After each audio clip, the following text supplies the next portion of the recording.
Hello, and welcome back to the Deep Dive podcast, the only show brave enough to admit that aging is not a conspiracy by atoms, but by the universe itself. That's right. Your knees didn't betray you. Your atoms didn't suddenly go bad. You are not rusting. You are simply losing a long, slow, thermodynamic argument with reality. And today, we're talking about why human bodies age.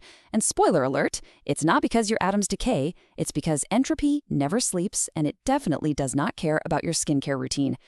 So let's just start with this, because it's a really wild thought when you sit with it. You're made of stuff that is ancient. The carbon atom in your elbow, for example, was forged inside a star that went supernova. It's been around for billions of years. It doesn't get tired. It doesn't get wrinkles. It just is. And yet, you get tired. We get old. So how can we be made of ageless parts, but the whole system, well, it ages? What's going on there? Well, a lot of us have this idea that aging is like a machine wearing out. You know, parts get rusty, things break down, you just get worn out. But that's not really it. The atoms themselves are perfectly fine. No, the real culprit here is a fundamental, inescapable law of the universe. It's the second law of thermodynamics. It says that everything trends towards disorder. And that disorder, it's got a name: entropy. Right, so let's unpack this cosmic force that is literally responsible for everything from your coffee getting cold to, well, us getting old. And it's not some spooky, mysterious energy. It's actually just a game of numbers. It all comes down to probability. Okay, so here's the key. Entropy isn't some force that wants things to be messy. It's just statistics. Think about it like this. There are just way more ways for things to be disorganized than for them to be organized. You know, your bedroom, there are a million ways for clothes and books to be scattered all over the floor. But there's maybe, one or two ways for everything to be perfectly put away? The universe basically works the same way. It just falls into the most probable state, which is almost always a messy one. This deck of cards is the perfect way to picture it. Imagine a brand new deck, perfectly sorted, every suit in order, from ace to king. Low entropy. There is exactly one way for it to be in that perfect state. Just one. But then you shuffle it. Now, how many ways can it be disordered? That number you see there, it's just astronomically huge. There are more possible random arrangements of a deck of cards than there are atoms in our galaxy. So when you shuffle, you're not forcing chaos on the deck. You're just letting it fall into one of the trillions upon trillions of more likely high entropy states. And that is the big secret.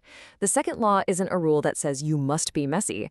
It's a rule that says it is so fantastically, unimaginably unlikely that you will ever randomly become more ordered, you can just forget about it. It's why cream mixes into your coffee, but you'll never ever see it unmix itself and gather back in the center.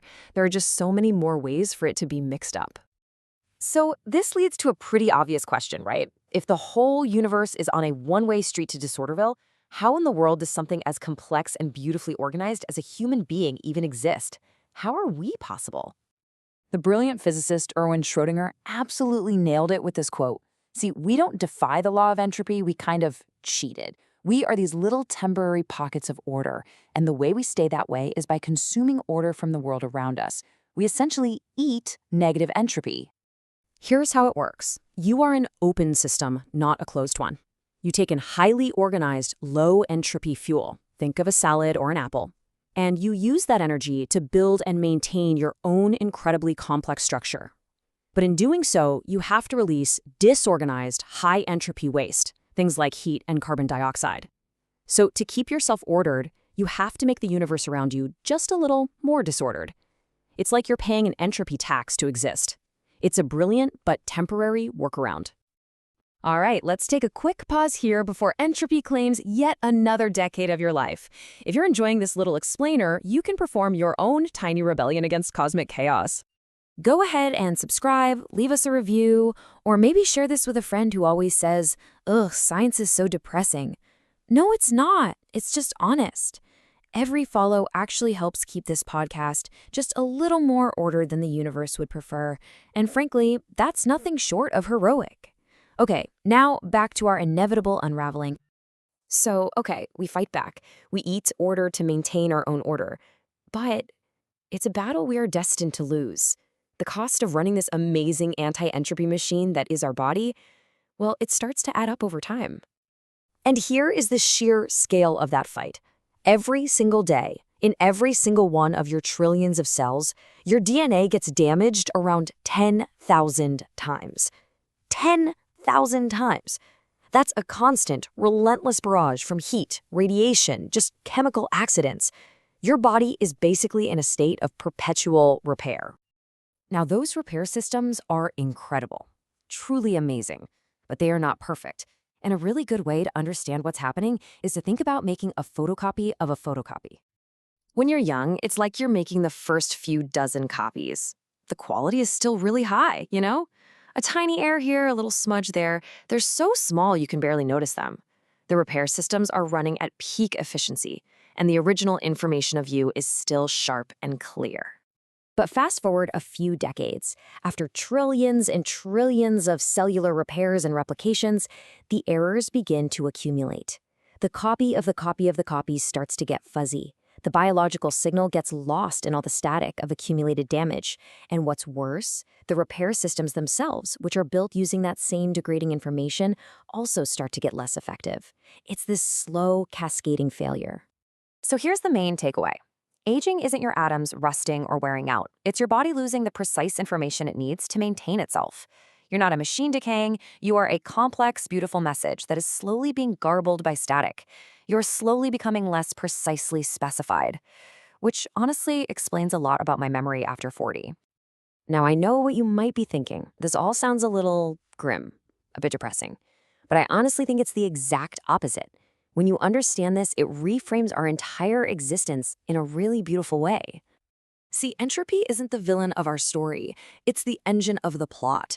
Without the universe constantly flowing from order to disorder, nothing would ever happen. There'd be no change, no flow of energy, no arrow of time. Life doesn't exist in spite of entropy. Life exists because of it. We're like these temporary, beautiful little whirlpools and a giant river that is always flowing downhill. And that's what we are. Your existence is a stunning, improbable, and temporary victory against cosmic odds. You are a beautifully maintained exception to the rule, a brief pocket of incredible low entropy in a universe that is always trending toward disorder. You are a thermodynamic loan with interest.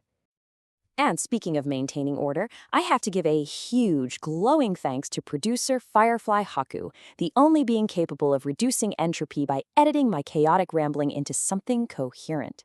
Seriously, while the universe trends toward chaos, FireflyHaku trends toward clean audio and good pacing, a true violation of natural law.